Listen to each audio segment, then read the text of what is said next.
శ్రావణ మాసం అంతా కూడా ఇంత గొప్ప గొప్ప విశేషాలను ఇవ్వగలిగినటువంటి తిథుల యొక్క సమాహారమై ఉంటుంది.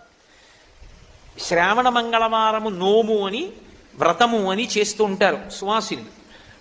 ఈ సువాసినులు చేసేటటువంటి శ్రావణ మంగళవారం చాలా చాలా అద్భుతమైనటువంటి పరమ ప్రఖ్యాతమైనటువంటి ఆ నోముగా వ్రతంగా పరిగణింపబడుతుంది. ఇందులో మీరు జాగ్రత్తగా గమనిస్తే దానికి పరమ ప్రయోజనం ఏమి అంటే ఒక్కటే, అది సర్వమంగళాదేవిని ఉపాసన చేస్తారు. ఈ సర్వమంగళాదేవిని ఉపాసన చెయ్యడము అనేటటువంటిది ఎప్పుడు చేస్తారంటే పెళ్లిలో ప్రారంభం అవుతుంది.